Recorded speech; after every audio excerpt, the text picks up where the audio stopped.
ለትምህርት ጊዜ እንደማይገደብለት የትም ቀንም ልጅነትም ሹመትም ስልጣንም ሀብትም ለትምህርት ምክንያት እንደማይሆን እነዚህ ሰዎች ወደ ኢየሩሳሌም መጥተው ኢየሩሳሌምን መኖሪያ አድርገው ክርስቶስን አግኝተው አሳው ሲበረክት ሙቱ ሲነሳ ወሩ ሲበራ ለምጻሙ ሲነጻ ደዌው ሲፈወስ ተመልክተዋል።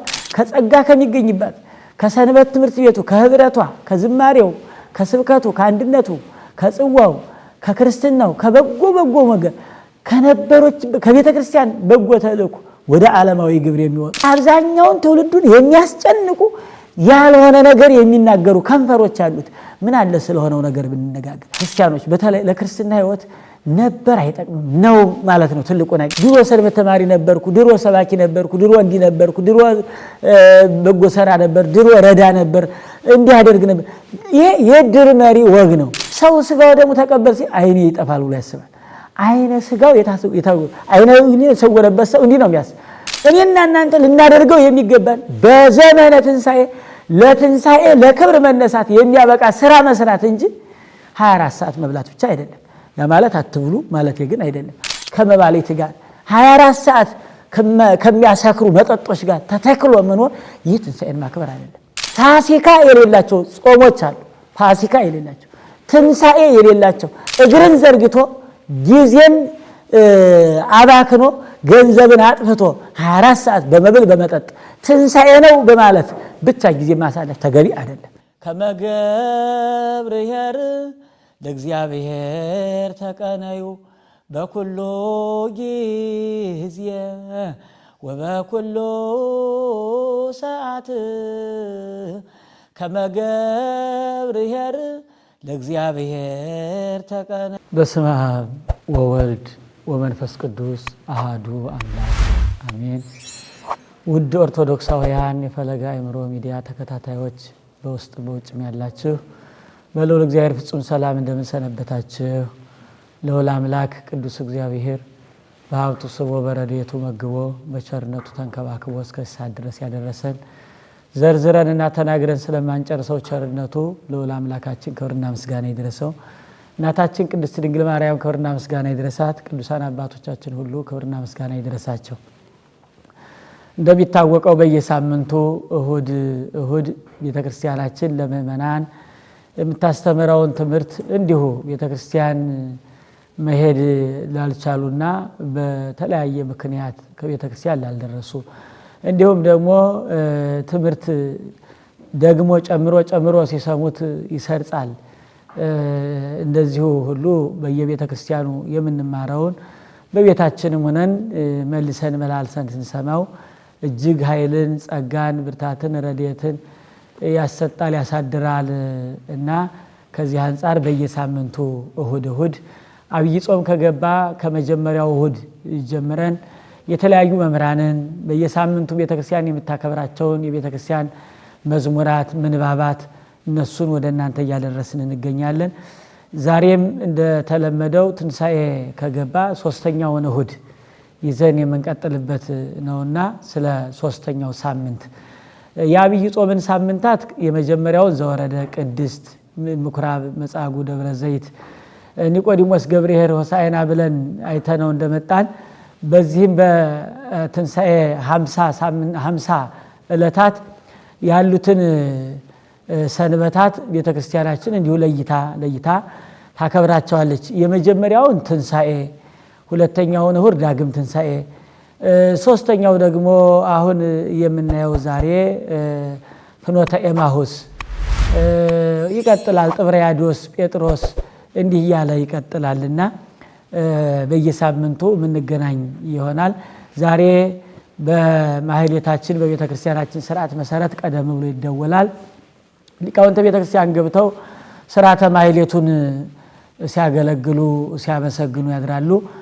የቤተክርስቲያናችን ሊቅ አባታችን ቅዱስ ያሬድ አስማምቶ አዋህዶ ወንጌሉን በዜማ እኔና እናንተ እንድንገለገልበት አድርጎ የደረሰልን እሱን መነሻ አድርገው ያድራሉ። ከእርሱ አንድ ዜማ እንደመግቢያ ልላችሁና ከዚያ ቀጥሎ እስከ ቅዳሴው ድረስ ያሉትን አጠር ጠቅለል አድርገን ከኔና ከእናንተ ህይወት ጋር ያሉትን ለጽድቅ እንድንበቃ ከመጥፎ ምግባር ወጥተን ወደ በጎ ስራ እንድንመጣ ከኃጢአት ወደ ስርየት፣ ከክህደት ወደ ሃይማኖት፣ ከድንቁርና ወደ እውቀት፣ ከሲኦል ወደ ገነት የሚያሸጋግረውን የእግዚአብሔርን ቃል በያለንበት ሆነን እንድንሰማ ነውና በዚህ ዕለት አባቶቻችን ሌሊት ማህሌት ገብተው የዕለቱ መዝሙር ነው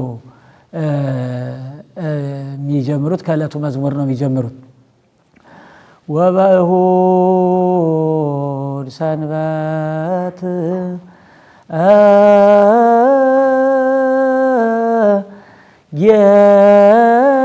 የሰን ማርያም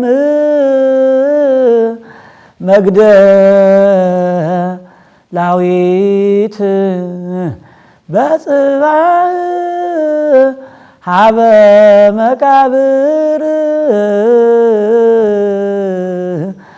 ዛዲ ጽልመት ወረከበት እብነ እቶታ እምአፈ መቃብር ይዘልቃል። ረጅም ነው። ሰፋ አድርገው የሚያድሩበት ስለሆነ ከሌሊቱ ከ7 ሰዓት ጀምሮ የሚገለገሉበት መዝሙር ነው። ይህንን ይቃኙና ይዘመማል፣ ይጸነጸላል።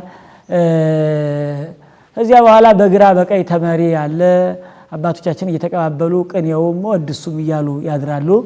በተለመደው ሰዓት የቅዳሴ ሰዓት ነው። በቅዳሴው ሰዓት ያው የተለመደውን አባቶቻችን ምእመናን ሴቶች በሴቶቹ ወንዶቹ በወንዶቹ ካህናቱ በምቋመ ካህናት ለቅዳሴ ይዘጋጃሉ። ስጋው ደግሞ ለመቀበል ንስሐ የገባ የተዘጋጀ ያው እንደሚታወቀው የተለመደ ነው። በሱ ስርዓት መሰረት ዝግጅት ይደረጋል። ቅዳሴ ይገባሉ። ያው በመጽሐፍ ቅዱስ ውስጥ ያሉት ምንባባት መጀመሪያው ዲያቆን የሐዋርያው ቅዱስ ጳውሎስን መልእክት ሁለተኛ ቆሮንቶስ ምዕራፍ 5ን አውጥቶ ነገረ ትንሣኤውን ሰፋ ዘርዘር አድርጎ የሚያስተምር የሚመክር የትንሣኤ ሙታንን ጉዳይ የሚያሳይ እኔና እናንተ ለትንሣኤ ራሳችን ማዘጋጀት እንዳለብን በትንሣኤው ሕይወት ምን አይነት ሕይወት እንደሚኖረን አሁን ቀድሞ ማድረግ ያለብን እንድናደርግ ሐዋርያው ቅዱስ ጳውሎስ ለቆሮንቶስ ክርስቲያኖች ጽፎ የሰደደላቸውን አሁንም ለኔና ለናንተ ዲያቆኑ ያነብልናል። ሁለተኛ ቆሮንቶስ ምዕራፍ 5 ይቀጥልና ሁለተኛው ዲያቆን ሁለተኛ ጴጥሮስ ምዕራፍ 3ን ይህም ስለ ነገረ ትንሣኤ የሚያስረዳ መልእክት ያለው ቃል ነው። እሱን ያነብልናል። አዳራቢው ካህን የሐዋርያት ሥራ ምዕራፍ 21ን ያነባል። እነዚህ በሙሉ ምስጢረ ትንሣኤ የያዙ ሲጠቃለሉ ነገረ ትንሣኤውን የያዙ ናቸው። የአምላክን መነሳት ቅሉ ለእኔና ለእናንተ አራያ አረቦን የመሆኑን ምስጢር የሚገልጽ ስለሆነ እሱን ያነብልናል። እዚያ መጀመሪያው ዲያቆኑ ያነበበልን አሁንም ከነቢየ እግዚአብሔር ዳዊት ከመዝሙር 17 ላይ ያለውን ይዜ የተነሳ የእግዚአብሔር ርስት የመድኃኒተ ዋግድ ወጡ ቃለ እግዚአብሔር ቃል ንጹህ ብሎ በግዕዝ ይሰብክልናል። እሱን ከሰማን በኋላ የሉቃስ ወንጌል ምዕራፍ 24 ከቁጥር 13 እስከ 38 ድረስ ያለው ይነበባል ማለት ነው። እንግዲህ በዋናነት ትልቁ መልእክት በየሳምንቱ እሁድ ቤተክርስቲያናችን ለሕዝቦቿ ከምታብራራው ክፍል ሁሉም የሚታይ ሁሉም የሚተረጎም ሁሉም የሚመክር የሚያስተምር ምስጢር ቢኖረውም እንኳ በዋናነት ግን ወንጌሉ መደበኛ ተደርጎ ይነገራል። ዛሬም ከኔና ከናንተ ጋር የምናየው የሚሆነው የዚህን የሉቃስ ወንጌል ምዕራፍ 24 ከቁጥር 13 ጀምሮ ያለውን ኃይለ ቃል መነሻ አድርገን ነው የምንመለከተው። ያው ቅደም ተከተሉን አመጣጡን ቤተክርስቲያናችን ስርዓቷን ይህን ደጋግመን መናገራችን እንዲሁ ለከንቱ አይደለም። የምትችሉ ቀደም ብላችሁ ሄዳችሁ ቃለ እግዚአብሔር ስትሰሙ ስታዳምጡ እንድታድሩ እንደው በጣም ያልቻላችሁ እንኳን ተመለካክታችሁ ሄዳችሁ ዲያቆኑ ሲያነብ ካህኑ ሲያነብ ወደ ራሳችሁ ሕይወት መለስ አድርጋችሁ እያንዳንዳችን ራሳችን ማየት እንድንችል በዕለቱ ቤተክርስቲያን ይህንን ወንጌልና ይህንን መልእክት የመደበችበትን ዋና ዓላማ እንድንረዳ ዝም ብላ እንደ እንግዳ ደራሽ እንደውሃ ፈሳሽ አይደለም። በቤተክርስቲያን የሚጮኸው ከዕለቱ ጋር ከወቅቱ ጋር የምእመናንን ሕይወት አገናዝቦ ለመንግስቱ ማብቃት ነውና እንድንማርበት እንድንመከርበት ስለሆነ ምስጢር ገላጭ ሕይወት ለዋጭ የሆነው አምላካችን እግዚአብሔር የኔንና የናንተን ሕይወትም ለጽድቅ የምንበቃበት ሰምተን መጥፋት ሳይሆን ሰምተን መዳን ሕይወትን ዘላለማዊ ሕይወትን እንድናገኝ እርሱ ይፍቀድልን። እንግዲህ የሉቃስ ወንጌል ምዕራፍ 24 ከቁጥር 13 ላይ ከቁጥር 1 ጀምራችሁ አነቡት ክርስቲያኖች። የክርስቶስን ትንሣኤውን የሚያረዳ ወበእሁድ ሰንበት መጻት ማርያም መግደላዊት ብሎ ዮሐንስ ወንጌል የገለጸውን አሁንም ሐዋርያው ቅዱስ ሉቃስ በዚህም ወንጌል ማርያም መግደላዊትን መምጣት፣ የክርስቶስን መነሳት፣ የቅዱስ ጴጥሮስን ወደ መቃብሩ ሄዶ መቃብሩ ባዶ መሆኑን መረዳት፣ በመቃብሩ ዙሪያ ቅዱሳን መላእክት እንዳገኟቸው። እንደውም ቅዱስ ሉቃስ ከሌሎቹ ለየት የሚያደርገው ተራ ቅደም ተከተል አስይዞ የሚጽፍ ታላቅ ብርቱና የወንጌሉ አቀማመጥ በሰዓሊ ሕግ ያስቀመጠ ስራው ስለሆነ አንደኛ ባለሙያ ሐኪም ነው፣ ሁለተኛ ሰዓሊ ስለሆነ ሐሳቡን ሲገልጽ በዚያ ደረጃ ነው የገለጸውና ቅደም ተከተል አስይዞ የሚጽፍ ታላቅ ሐዋርያ እንደሆነ መተርጉማን በተደጋጋሚ በንባባቸው በምስጢራቸው ገልጸውለት ተናግረውለት መስክረውለት እናገኛለን። እና ይሄ መጀመሪያው የማርያም መግደላዊትን፣ የሁለቱን ሴቶች፣ የሁለቱን መላእክት ከዚያ የቅዱስ ጴጥሮስን ቅደም ተከተል አስይዞ ይጽፍና እዚህ ቁጥር 13 ላይ ሲደርስ ከ72 አርዲት ስለሆኑት ስለ ሁለቱ ሰዎች ዘርዘር ሰፋ ተርተር አድርጎ ጽፎ እናገኘዋለን። ስለ ሉቃስና ስለ ኒቆዲሞስ ታሪክ ነው እናገኘው። ኒቆዲሞስ በዕለተ ዓርብ ክርስቶስን ከመስቀል ከዮሴፍ ጋር አውርዶ በአዲስ በፍታ የገነዘው ወደ ንጹህ መቃብር ወደ አዲስ መቃብር በክብር የሸኘው ታላቁ ከ72ቱ አርዲት አንዱ ሐዋርያ ነው ኒቆዲሞስ። ሉቃስ ራሱ ወንጌሉን የጻፈው ነው። እንደውም ቀለዮጳና ባልንጀራው ብለው ነው አባቶቻችን የሚተረጉሙት። ራሱ ሉቃስን ስለ ራሱ እኔ ነኝ ብሎ ባይጽፍም እንኳ በተግባሩ በነገሩ አባቶቻችን በተረጎሙበት ምስጢር ግን ራሱ ባለቤቱ ወንጌሉን የጻፈው ቅዱስ ሉቃስ እንደሆነ ይነገራል። እኒህ ሁለት ሐዋርያት የእያንዳንዳቸው ልዩ ምስጢርና ጸጋ ያላቸው ታላላቅ ሐዋርያት ናቸው። የቅዱስ ሉቃስን ሕይወት ያየን እንደው ብቸኛ ነገረ ማርያምን አስፍቶ አምልቶ የጻፈ እንደውም የሴቶች ወንጌል እስከመባል ድረስ በብዙዎቹ ይነገራል። ምክንያቱም የሐናን የኤልሳቤጥን የእመቤታችን የዮሐንስ መጥምቅን ልደት የሐና የኢያቄምን ጉዳይ ዘርዘር አድርጎ ሰፋ አድርጎ ከጻፈው አንዱ ከመሆኑ የተነሳ በዚያ ልክ መበስር ተንሳኤ እየተባለ ይነገራል። ቅዱስ ሉቃስ ታላቅ ሐዋርያ ነው። የእመቤታችንን ስዕል የሳለ ታምረ ማርያም የጻፈ ወንጌል የጻፈ ግብረ ሐዋርያት የሐዋርያትን ዜና የጻፈ ታላቅ ሐዋርያ ነው እና በረከቱ በእኔና በእናንተ ጽፍ ድርብ ይሁን። ከዚያም ሲቀጥል ኒቆዲሞስ የአይሁድ አለቃ እንደሆነ በነበረው በዕለቱን ሰይማ ኒቆዲሞስ ብላ በምታስተምርበት ዕለት ሰፋ አድርገን ያየነው ነው። በመንፈቀ ሌሊት ለትምህርት ያለውን ጉጉት ተነሳሽነት የአይሁድን ሹመት ሳይገድበው ስልጣኑ ሳይገድበው ሀብቱ ሳይገድበው በደረቅ ላይ ክርስቶስን ፍለጋ እንደሄደ በዚያም ላይ አሁን ለትምህርት ጊዜ እንደማይገደብለት ሌትም ቀንም ልጅነትም ሹመትም ስልጣንም ሀብትም ለትምህርት ምክንያት እንደማይሆን የተማርንበት ያስተማረን ታላቅ ከ72ቱ አርዲት አንዱ የሆነው የምስጢረ ጥምቀት ጎዳና እንዲገለጽ ዘይተወልደ እማይ ወመንፈስ ቅዱስ ይክል ራእያ ለመንግስተ እግዚአብሔር ተብሎ የተገለጸለት ታላቅ ነው። እኒህ ሁለቱ ሐዋርያት ጌታችን መድኃኒታችን ኢየሱስ ክርስቶስ እንደተነሳ እነ ማርያም መግደላዊት ከመቃብሩ ሄደው እንዳጡት፣ ማርያም መግደላዊት በወይኑ አትክልት ዙሪያ እንዳገኘችው፣ ቅዱስ ጴጥሮስም ሄዶ ከመቃብሩ እንዳጣው ይህን ሁሉ ሰምተው እሁድ ጠዋት ሲነጋ ሌሊት 10 ሰዓት ነውና ሌሎቹ ሲያዩ ሲመላለሱ ያደሩት እንግዲህ ብንራብ ያጎርሰናል፣ ብንታመም ይፈውሰናል፣ ብንሞት ያስነሳናል ብለን ነበር። እርሱም ማከል የለ ከዚህ ምን እናደርጋለን? የመኖራችን ሁሉ ተስፋ እርሱ አልነበረምን? ሀገራችን ለቀን ኤማሁስን ትተን ከስልጣናችን ከሹመታችን ከሀብታችን ከዘመዶቻችን ተለይተን እኮ የመጣ ነው እርሱም ብለን ነው። እርሱም እንግዲህ ሞተ፣ መቃብር ላይ እንኳን እንደሌለ ሌሎቹ አዩ። ምን እናደርጋለን ብለው ሉቃስና ኒቆዲሞስ በዕለተ እሁድ ተነስተው ወደ ሀገራቸው ወደ ኤማሁስ ይመለሱ ጀመር። ከኢየሩሳሌም ወደ ኤማሁስ ርቀቱን አባቶቻችን በመለኪያ ለክተው ሲያስቀምጡ 60 ምዕራፍ ብለው አስቀምጠዋል። 60 ምዕራፍ ማለት በአሁኑ አባቶቻችን ሲተረጉሙ 60 ግመል እስከ ሳቢው እስከ መሳቢያው ድረስ አተርትሮ የሚቆምበት አንድ ጎልማሳ ጽኑ ከባድ ሸክም ተሸክሞ ሄዶ የሚያሳርፍበትን ያክል እንዲህ ብለው እንግዲህ ወደ 1 ኪሎ ሜትር የሚጣጋ እንደማለት ነው እና 60 ምዕራፍ ያክል ርቀት ያላት ሀገር ነበረቻቸውና ተነስተው ወደ ሀገራችን እንመለስ ብለው ከኢየሩሳሌም ከተጠሩበት ዓላማ ከመጡበት ጉዞ በዕለተ ዓርብ የሆነውን ነገር አይተው በሶስተኛው ቀን ወደ ሀገራቸው እንደተመለሱ የሚያትት የሚያሳይ ወንጌል ነው።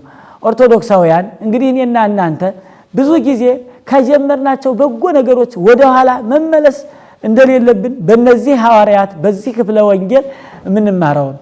አዎ መተው ነበር፣ ጥሩ መተው ነበር፣ ብቻውን ጥቅም የለውምና መተው አሁን እንደገና ከቆረብን በኋላ ስጋው ደግሞ ከተቀበልን በኋላ እንደገና ተመልሰን ወደ ግብረ ዓለም ወደ ነበርንበት መጥፋት አይገባም። ክርስቲያኖች የታውነውን ንስሐ የገባንበትን ኃጢአት ተመልሰን እንደገና ዙረን ልንሰራው አያስፈልግም።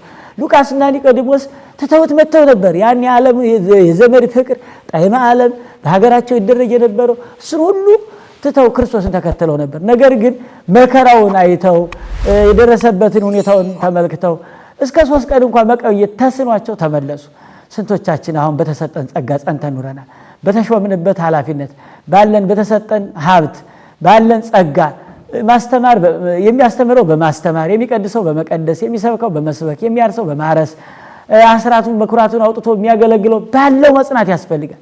እኒህ ክርስቲያኖች እኒህ ሁለቱ ሐዋርያት እንመለሳሉ። እግዚአብሔር አምላካችን ከጨበጥነው ከጀመርነው በጎ ነገር ከመመለስ ይጠብቀን በእውነቱ እና ወደ ኋላ ሊመለሱ አስበውም አልቀሩ። ከኢየሩሳሌም ወደ ኤማሁስ ጉዞ ጀመሩ። እንግዲህ ኢየሩሳሌም ተስፋ የተነገረባት ነቢያት ያለፉባት ትንቢት የተናገሩባት የእነ አብርሃም እነ ይስሐቅ እና ያዕቆብ ከተማ ክርስቶስ የተወለደባት የኦሪቱ መስዋዕት የተሰዋባት የነገሮቹ ሁሉ ፍጻሜ የሚገኝባት ቦታ ነው። ከዚያች ከተስፋ ቦታ ወጥተው ወደ ዓለማዊ ግብር ወደ ነበሩበት ወደ ጥንት ስራቸው ማረስ መቆፈር ስጋዊ ዓለማዊ ምድራዊ መሬታዊ ወደ ሆነው ስራ ወደሚሰራበት ወደ ኤማሁስ ሄዱ። በእውኑ ከትልቁ ክብር ጸጋ ከሚያሰጠው ሰማያዊውን ዘላለማዊውን ክብር ከሚያስገኘው ስራ ወጥተን ስጋዊ ወደ ሆነው ተራ ወደ ሆነው መልካም መንፈሳዊ ጓደኝነት ጀምረን እንደገና ስጋዊ ወደ ሆነው መውረድ ያስፈልግ። እነዚህ ሰዎች ወደ ኢየሩሳሌም መጥተው ኢየሩሳሌምን መኖሪያ አድርገው ክርስቶስን አግኝተው አሳው ሲበረክት ሙቱ ሲነሳ ወሩ ሲበራ ለምጻሙ ሲነጻ ደዌው ሲፈወስ ተመልክተዋል። እንዲያ ከሚደረግባት ከዚያች ቦታ ወጥተው ወደ ኤማሁስ አሰቡ። በእውኑ ዛሬም እኮ ከቤተ ክርስቲያን ወደዚህ ምድር የሚገሰግሱ ብዙ ሰዎች አሉ። ከጸጋ ከሚገኝባት ከሰንበት ትምህርት ቤቱ ከህብረቷ ከዝማሬው ከስብከቱ ከአንድነቱ ከጽዋው ከክርስትናው ከበጎ ነገር ከነበሮች ከቤተ ክርስቲያን በጎ ተልእኮ ወደ ዓለማዊ ግብር የሚወጡ ትናንት ትልቅ የነበሩ ዛሬ እንደገና ዝቅ ብለው የምናያቸው አሉ። አምላካችን እግዚአብሔር ወደ ነበሩበት ወደ ክርስትናቸው ወደ ሃይማኖታቸው ወደ በጎ ስራቸው ወደ ህብረታቸው ይመልስልን አምላካችን። እና እኒህ ሰዎች ከኢየሩሳሌም ወደ ኤማሁስ ጉዞ ሲያደርጉ ስለነበረው ነገር ሁሉ እየተነጋገሩ የሄዱ ጀመር ነው የሚለው ሐዋርያው ቅዱስ ሉቃስ። ስለነበረው ነገር ሁሉ እየተነጋገሩ የሆነውን ሁሉ በዕለተ ዓርብ ስለሆነው ነገር ሁሉ እያወሩ ይሄዱ ነበር ይላል። እንደው አንድ የሚያስመሰግናቸው ምንም እንኳን ከኢየሩሳሌም ቢወጡ መዓዛ ጸጋ እግዚአብሔር ፈጽሞ አልተለያቸውምና ስለሆነው ነገር ሁሉ ይነጋገሩ ነበር። አዎ በዕለተ ዓርብ በክርስቶስ ላይ የሆነው በዚያ በመስቀል ላይ ሆኖ እንዲያ ስጋው አልቆ አጥንቱ እስከሚቀር ድረስ ገርፈውት እኮ ፈያታዊ ዘይማንም ዮም ትሄሉ ምስሌሁ ውስተ ገነት፣ ዛሬ ከኔ ጋር በገነት አለ ገነት ከኔ ጋር ትገባለህ አለው። አባ እስራኤሎም ውስጥ መዘያምሩ በማያውቁት ያደርጋሉ ይቅር በላቸው አላቸው እኮ። ስለሆነው ነገር ሁሉ ፀሐይ እኮ ጨለመች፣ ጨረቃ እኮ ደም ሆነች፣ ሰማይ ምድር ተናወጸች፣ መቃብር ተከፈቱ፣ ሙታን ተነሱ። ስለሆነው ነገር ሁሉ ይነጋገሩ ነበር። ምንም እንኳን ከኢየሩሳሌም ቢወጡ ምንም እንኳን ተስፋ ወደ መቁረጥ ደረጃ ቢደርሱ ስለነበረው ነገር እየተነጋገሩ የሆነውን ነገር እየተነጋገሩ ይሆኑ ነበር ክርስቲያኖች። አምላካችን እግዚአብሔር የሚወደው ስለሆነው ነገር ማውራትም አንድ ትልቅ ተስፋ ነው። ምክንያቱም ዓለም ስላልሆነው ነገር እያወራች በቃ ዓለም ከተቸገረችበት ትልቁና ዋናው ነገር ያልሆነ ነገር ነው የሚሆነው። ያልሰማውን ነገር ያላየውን ነገር ስለማይሆነው ነገር ስላልሆነው ነገር በቃ አብዛኛውን ትውልዱን የሚያስጨንቁ ያልሆነ ነገር የሚናገሩ ከንፈሮች አሉት። ምን አለ ስለሆነው ነገር ብንነጋገር፣ አባቶቻችን ስለሰሩት ነገር፣ ቤተክርስቲያናችን ስላስተማራቸው ነገር፣ ካልሆነው ነገር አንደበታችን መቆጠብ። እኚህ ሁለቱ ሰዎች ምንም እንኳን ከኢየሩሳሌም እየወጡ ቢሆንም ይነጋገሩ የነበረው ግን ስለሆነው ነገር ስለተደረገው ነገር ተዘክሮተ መስቀል ሞተ ወልደ እግዚአብሔርን እያሰቡ ይሄዱ ነበር። እንዲህ በማድረጋቸው አምላካችን እግዚአብሔር ተስፋ እንደቆረጡ እንዲቀሩ የማይፈልግ በድካማችን ጊዜ እንግዲህ የለም ወይ ሸሸ ተበላሸ ብለን በምንጠፋበት በምንደክም ጊዜ አምላካችን እግዚአብሔር እንደማይለየን በጉዟችን አብሮን እንደሚሄድ በእነዚህ ሰዎች ጎዳና አምላካችን እግዚአብሔር ነጋዴ ወይም መንገደኛ ተመስሎ አብሯቸው ይጓዝ ይቀጥል ጀመር ነው። አብሯቸው ይቀጥል ጀመር። እንደ አንድ መንገደኛ አብሯቸው ይሄድ ጀመር። አምላካችን እግዚአብሔር በምንደክምበት ጊዜ ተስፋ በምንቆርጥበት ጊዜ አብሮን ነውና ተስፋ ከሚያስቆርጡ ነገሮች ሁሉ በቸርነቱ እንዲጠብቀን ፈቃዱ ይሆንልን። እኒህን ሰዎች እንዲህ እየመለሳቸው ይሄድ ጀመር እያዳመጣቸው። እነሱም አምላካችን እግዚአብሔር ያስተማራቸውን ያሳያቸውን አሳው ሲበረክት ለምጻሙ ሲነጻ 12 ዓመት ደም ሲፈሳት የነበረችዋን ሴት ጨርቁን ዳሳ ቀጥ ስትል አያት አስተውለሃል? በግንባሩ ላይ አይን ያልነበረውን ሰው አይኔ ሲፈጥርለት ታስታውሳለህ? 2 ዓሣ 5 እንጀራ አበርክቶ ሲመግብ ትዝ ይልሃል? እያሉ እያነሳሱ ይሄዳሉ። ክርስቲያኖች በተለይ ለክርስትና ሕይወት ነበር አይጠቅምም ነው ማለት ነው ትልቁ ነገር።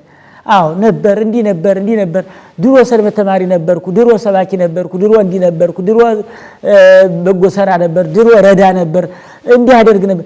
ይሄ የድር መሪ ወግ ነው። አንድ የድር መሪ ነው። በቃ አቶ ገሌ እንዲህ ነበሩ ታሞ ሳለ እርዱት ያላለው ሰውዬ መቃብሩ ላይ ቆሞ እንዲህ ነው እያሉ የሚናገሩ ሰዎች አሉ። አሁን የክርስትና ሕይወት አሁን ነው ብለው የሚናገሩት እንጂ ነበር ብለው የሚያወሩት ተስፋ የለውምና ታዲያ እንዲህ ከሆነ ምንድነው እየተነጋገራችሁ የምትሄዱት ብሎ ጠየቃቸው አምላካችን። አንተኑ ነግዳ ለኢየሩሳሌም አንተ ለኢየሩሳሌም እንግዳ ነህን? በኢየሩሳሌም የተፈጸመው በኢየሩሳሌም የሆነው በኢየሩሳሌም የተከናወነው ነገር አልሰማህምን አሉት። ምንድነው የሆነው ብሎ ጠየቃቸው። አሁን አምላካችንማ ብለው ያደረገውን የሆነውን የተደረገውን ነገር ሁሉ ይዘረዝሩለት ጀመር። ልክ እንድርያስ ሀገረ በላይ ተሰብ የሆኑ ሰዎችን ለማስተባር ሲሄድ መርከባቶ ሲቸገር አምላካችን መድኃኒታችን ኢየሱስ ክርስቶስ መርከብ ያለው መርከበኛ ሐመር የሚነዳ ተመስሎ እስከ መርከቡ መጥቶ ከእንድርያስ ፊት ቆመ። ወዴት ሀገር ትሄዳለህ ብሎ እንድርያስን አናገረው። እኔማ ወዲህ ልሄድ ነበር መርከብ አጥቼ። በልና ግባ።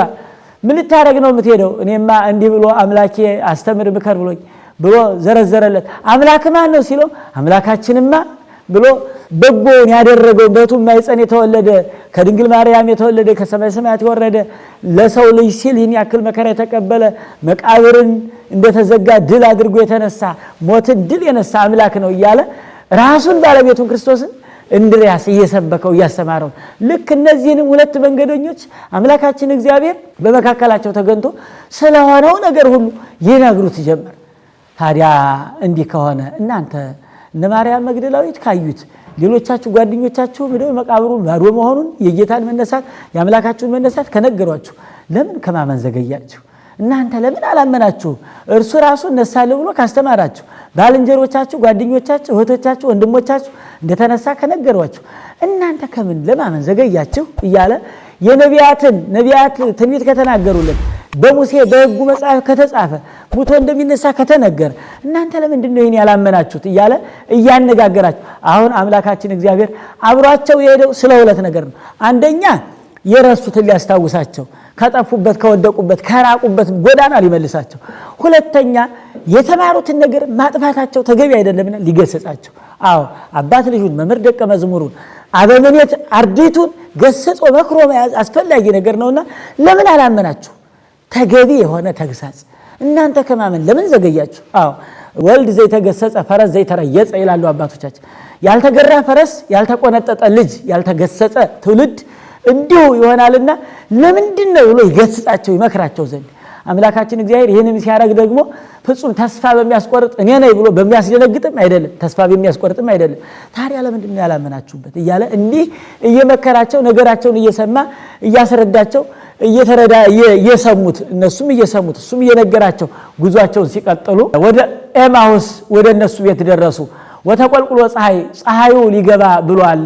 ፀሐይ እየገባ ነው፣ መንገዱ ሩቅ ነው፣ አንተ ከእኛ ጋር እደር አሉት።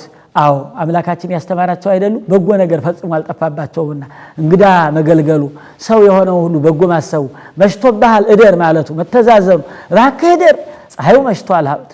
ኦርቶዶክሳውያን እንዲህ መንገደኞች ፀሐይ መሽቷል፣ ጊዜው መሽቷል፣ እደር ከኛ ጋር እንዳሉት እኔና እናንተ አምላካችንን በእኛ ልቡና እደር፣ ጊዜው መሽቷል እንደምታዩት ነው።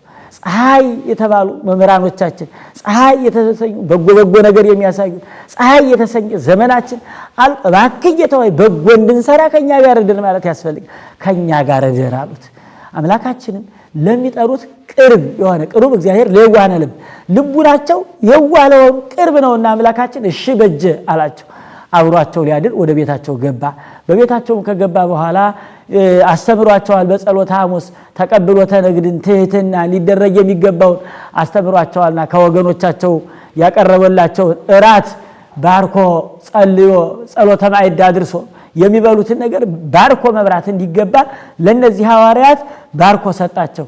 እንጀራውን ቆርሶ ቢሰጣቸው አይናቸው ተገለጸ። ኦርቶዶክሳውያን አምላካቸው እንደሆነ ያ አሳ ሲያበረክት፣ ዕውር ሲያበራ፣ ሙት ሲያነሳ፣ ልምጽ ሲያነጻ፣ ድውይ ሲፈውስ የነበረው በዕለተ ዓርብ ኒቆዲሞስ ከመስቀል አውርዶ አጥቦ ገንዞ ስሞ ወደ መቃብር ያወረደው እነ ማርያም መግደላዊት ተነስቷል ብሎ የነገሯቸው ለወንድሞቻቸው ለምን አላመናችሁም እያለ እሱም ሲያስተምራቸው የነበረው ፍጹም አምላካቸው መድኃኒታቸው መምህራቸው ክርስቶስ እንደሆነ አይናቸው ተገለጠ። በእውኑ ዛሬ አይናችን አልገለጥልን ብሎ የቤተ ክርስቲያን ምስጢራት ለበጎ ሲነገረን ለበጎ ሰው ስጋው ደግሞ ተቀበል ሲል አይኔ ይጠፋል ብሎ ያስባል። አይነ ስጋው አይነ የሰወረበት ሰው እንዲህ ነው የሚያስብ። ቆርሶ ባርኮ ሲሰጣቸው ይውላችሁ አምላካችን እግዚአብሔር የሚሰጠን ነገር አይን የሚያበራ ብርሃን የሚያድር በጎ ነገርን የሚሰጥ ጸጋን የሚያበዛ ምስጢርን የሚገልጽ ነው። ስለዚህ በተለይ በዚህ በቤተ ክርስቲያን ምስጢራት ደረጃ እንደው ፈሪሃ እግዚአብሔር እንዳለ ሆኖ ለፈሪሃ እግዚአብሔር መጠንቀቅ ለቤተ ክርስቲያን ክብር መስጠት እንዳለ ሆኖ ነገር ግን አምላካችን እግዚአብሔርን መዓት ብቻ ቀሳፊ ብቻ አድርጎ የሚረዳ ሰው ይሄ በራሱ በጣም ሌላ ነገር። አምላካችን እግዚአብሔር ለእኔና ለእናንተ ለሕይወት ለመድኃኒት እንዲሆን የሰጠንን ሥጋው ደሙን አይየለም ይቀስፈኛል፣ ይቆርጠኛል፣ ይፈልጠኛል በማለት ብቻ መፍራቱ፣ ንጽህናን መጠበቁ፣ ንስሐ መግባቱ፣ የንስሐ አባትን ማማከሩ ተገቢ ሆኖ ነገር ግን ዝም ብሎ ገዳይ ብቻ አጥፊ ብቻ አድርጎ የክርስቶስን ሥጋ ማየት ተገቢ አይደለም። እነዚህ ሰዎች አምላካችን ቆርሶ ሲሰጣቸው አይናቸው በራላቸው፣ አይናቸው በራ። ከዚህ በኋላ ተሰወራቸው አምላካችን እግዚአብሔር። ወዲያው ፈጥነው እንደር ሳይሉ ወንዝ ተሰውጡ። ምዕራፍ 24 ቁጥር 33 ላይ ስትመለከቱት ወደ ኢየሩሳሌም ተመለሱ ይላል። ወደ ነበሩበት ወደ ኢየሩሳሌም ተመለሱ። ምስጢር ወደሚከናወንባት፣ ትንቢት ወደሚነገርባት፣ አምላካችን ሰው ወደ ሆነባት፣ ታምራት ወዳደረገባት፣ በሕቱም መቃብር ወደ ተነሳባት፣ ሐዋርያት ወደ ተሰበሰቡባት ወደ ኢየሩሳሌም ተሰውጡ ተመለሱ። ፈጥነው ተመለሱ። እዚህ በኋላ ሐዋርያት እነ ማርያም መግደላዊት ያዩትን፣ እነ ቅዱስ ጴጥሮስ በመቃብሩ የተረዱትን፣ ከመላእክት የሰሙትን ተሰብስበው ሲናገሩ እኒህ ሁለት ሐዋርያት ተመለሱና በዚያ በተዘጋው ቤት ውስጥ ሆነው ከሚመክሩት ከወንድሞቻቸው ጋር ተጨምረው አሁንም በራቸውን ዘግተው እኛም እኮ አገኘ ነው። እንደውም እንዲህ የሆነውን ነገር እያነሳን ስንነግረው ልቡናችን ይቀጣጠል ነበር። እንዲህ ለምን አላመናችሁበትም እያለ የነ ነቢያትን ትንቢት የሙሴን መጻሕፍት እያነሳሳ ወንድሞቻችሁ እህቶቻችሁ የነገራችሁ ለምን አላመናችሁም እያለን ሲሄድ ልቡናችን ይቃጠል፣ ልቡናችን ይናደር ነበር። ነገር ግን ወደ ቤት በገባን ጊዜ ለእራት የቀረበውን ህብስት ባርኮ ስጋው ባርኮ የተቀረበውን እራት ባርኮ ቢሰጠን አይናችን ተገለጠ፣ አምላካችን እንደሆነ አወቅነው። ነገር ግን ተሰወረን ብለው ሲያወሩ አሁንም በሩ እንደተዘጋ በተዘጋው በር ገብቶ ሰላም ለኩልክም ሰላም አላችሁ ቸራላችሁን አላቸው። ምትሃት እንዳይሉ እነ ቅዱስ ቶማስ በመከራው ተበትነው በዛው እስከዚያ ድረስ ምልክት ያላገኙ ነበር። የነ ቅዱስ ጴጥሮስን የነ ማርያም መግደላዊትን የፍኖተ ኤማሁስን ጉዞ እየሰሙ ሌላ ምንም ያላዩ ያልተረዱ ነበሩና ሰላም አላችሁ ቸራላችሁ ብሎ በተዘጋው በር ገብቶ ሰበከላቸው። በዚህ ጊዜ ምትሃት እንዳይደለ እንዲሁ ከሰይጣን እንዳልሆነ መንፈሰ ጽድቅ እውነተኛው የባህሪ አምላካቸው መድኃኒታቸው ከመቃብር የተነሳው ክርስቶስ እንደሆነ የተወጉት እጆች በጦር የተወጋው ጎኔ በሲንካር የተቸነከሩት እጆች ኑዳሱ ብሎ አካል ያለው ምትሃት እንዳልሆነ አካል ያለው ራሱ ባህሪው ባለቤቱ እንደሆነ አስረድቷቸዋል። ውድ ኦርቶዶክሳውያን እንግዲህ በዚህ ክፍለ ትምህርት አንደኛ ከተስፋ መቁረጥ መጠንቀቅ እንዳለብን፣ በሁለተኛ ደረጃ በምንሄድበት ሁሉ ነገረ መስቀሉን ሞተ ወልደ እግዚአብሔርን ከአንደበታችን ሳንለይ ማሰብ እንዳለብን፣ በሶስተኛ ደረጃ ምንም እንኳን በተለያየ ነገር ከቅድስናው ስፍራ የሚያወርድ ከህብረቷ የሚለይ ነገር ቢገጥመን ፈጥነን ወደ ኢየሩሳሌም እንደተመለሱ ፈጥነን እኔና እናንተ በንስሐ ወደ ህብረቷ መመለስ እንዳለብን የሚያስተምር ጥልቅ ወንጌል ያለው ነው። እንግዲህ እኒህ ሁለት ሐዋርያት የኔና የናንተን ነፍስ እግዚአብሔር ይፈልጋል። ሁለቱ መንገደኞች የተባሉት ሁለቱ የኔና የናንተ ነፍስና ስጋችን። አምላካችን እግዚአብሔር ነፍሳችን ብቻ አይደለም ስጋችንም እንዲጎዳ አይፈልግም። አምላካችን ለስጋችንም የሚሆኑ አስፈላጊ የሆኑ ተገቢ የሆኑ ቤተክርስቲያን በስጋ የሚጎዱ ነገሩን ጥላቻን፣ ቂምን፣ በቀልን ይሄ ነፍስ ብቻ አይደለም የሚጎዳው ስጋንም ይጎዳል፣ መለያየትን ይጎዳል፣ ዘመድ ማሳጣትን፣ ከህብረት ከአንድነት መለየትን ያመጣል። የሚበላው ነፍስን ብቻ አይደለም የሚጎዳው ስጋንም ጨምሮ ይጎዳል። ስለዚህ ነፍሳችንም ስጋችንም አምላካችን እግዚአብሔር ይፈልጋል። እንግዲህ ኦርቶዶክሳውያን አሁን ዘመነ ትንሣኤ ሲባል የሰው ልጅ ዝም ብሎ ትንሣኤ ነው ብሎ መብላት ብቻ ይመስላል። ለትንሣኤ የሚያበቃ ስራ መስራት ነው እንጂ ክርስቲያኖች 24 ሰዓት አጥንት ነክሶ እኮ መኖር የእኮ አይደለም ትንሣኤ ማክበር ማለት። ስለዚህ ስጋ ያላገኙ ሰዎች ትንሣኤን አላከበሩ ማለት አይደለም። የሚገባው በሚገባው ሰዓት ለቁመተ ስጋ መብላት ተገቢ ነው። ግን እንደ እድል እንደ ጽዋ እንደ ተርታ በቃ ሙቼ ከርሜኛውን ብሎ እንደ 24 ሰዓት ተጠብሎ ከዛው ሰውነትን በማግዘፍ እግዚአብሔርን በመርሳት የተራቡትን በመዘንጋት ነዳያንን ባለመመጽወት አስራትን በኩራትን ባለማውጣት ለእግዚአብሔር የሚገባውን ለእግዚአብሔር ለነዳያን የሚገባውን ለነዳያን ባለማድረግ እንደው ጊዜ ተመችቶኛል ወቅት ሰጥቶኛል ብሎ 24 ሰዓት ከመባሌት ጋር 24 ሰዓት ከሚያሳክሩ መጠጦች ጋር ተተክሎ መኖር ይህ ትንሣኤን ማክበር አይደለም። ልናስብ ልናስተውል ልንሰበሰብ ይገባል። ይልቁንም አገራችን ገና ትንሣኤዋን እንድናይ እግዚአብሔርን ጨምረን የምንማጸንበት የምንለምንበት ጊዜ ነው። ክርስቲያኖች ኦርቶዶክሳውያን የክርስቶስ ትንሣኤ ለእኔና ለእናንተ ትንሣኤ አረቦን አርአያ ምሳሌ ቢሆነንም እንኳን አገራችን በተዘጋ ቁልፍ በተጫነ በተቀበረ መቃብር ውስጥ ሰላማታ ፍቅራታ ስንት ወጣት በአራዊት ሆድ እየተቀበረ ባለበት ደረጃ እግርን ዘርግቶ ጊዜን አባክኖ ገንዘብን አጥፍቶ 24 ሰዓት በመብል በመጠጥ ትንሣኤ ነው በማለት ብቻ ጊዜ ማሳለፍ ተገቢ አይደለም። መቆጠብ ያስፈልጋል። በትንሣኤ እንድንሰክር ያዘዘ ምንም አይነት መጽሐፍ የለም። በተገቢው በአግባቡ በመጠኑ ሞት በኋላ ያለውን ህይወት ደስታ ለማየት ያክል የተፈቀደ እንጂ ኃጢአትን፣ ዝሙትን፣ ርኩሰትን እንዲህ የመሳሰሉትን ነገሮች ጸጋ እግዚአብሔርን ረስተን የምንኖረው ይልቁንም ዕለተ ዓርብን እያሰብን ትንሣኤን ስናስብ ትንሣኤ ዝም ብሎ የመጣ አይደለም።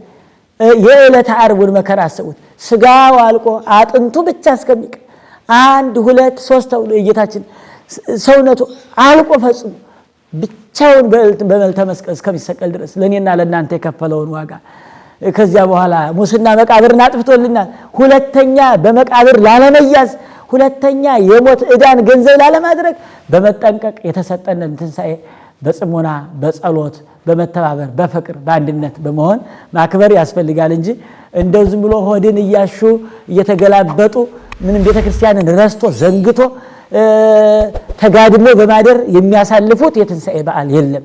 ሁላችንም በጽሞና ሁላችንም በጸሎት ፋሲካ የሌላቸው ጾሞች አሉ። ፋሲካ የሌላቸው ትንሣኤ የሌላቸው እስከምንነሳ የኔና የናንተ ትንሣኤ እስከሚሆን ድረስ የምንጾማቸው የማይበሉ አጽዋማት አሉ። የማይደረጉ ነገሮች አሉ። አንደበታችንን ከክፉ ነገር መጾሙን መፈሰክ የለበት። እጃችን የሰው ገንዘብ አለመነሳሳቱን የሰው ገንዘብ መጸየፉን መጾም አለበት። እነዚህ የመሳሰሉት ፋሲካ የሌላቸው አጽዋማት አሉ። በመብል በመጠጥ ደግሞ እነዚህ ድል የሚነሱ ስለሆነ እያንዳንዳችን ሕይወታችንን ለትንሣኤ የሚያበቃ ስራ እንድንሰራበት እንጂ በመብል በመጠጥ በመዝለል በዳንስ በዘፈን በመዳራት በመሳሰሉት ነገሮች ሁሉ ብቻ የምናሳልፈው አይደለምና አምላካችን እግዚአብሔር ሁለቱ ሰዎች እንደፈለጋቸው የኔንና የናንተንም ነፍሳችንና ስጋችን እግዚአብሔርን ደስ የሚያሰኝ ስራ እንዲያሰሩ በትዳር ያላችሁ ሚስት ባሏን ባል ሚስቱን ሳያሳዝን ሁለቱም በቅድስና ይፈለጋሉ። ሁለቱንም እግዚአብሔር በምግባርና በሃይማኖት ማለት ሁለቱንም እግዚአብሔር ሃይማኖታችን ከምግባራችን ምግባራችን ከሃይማኖታችን የተዋሃደ እንዲሆን ሁለቱን መንገደኞች እንደመለሳቸው አምላካችን እግዚአብሔር ምግባራችን ከሃይማኖታችን እንዲስማማልን አምላካችን ይርዳን። እኔም ተናግሬያለሁ፣ ተናግረው ከማጥፋት እናንተም ሰምታችኋል፣ ሰምቶ ከማጥፋት ይጠብቀን ይቆየን።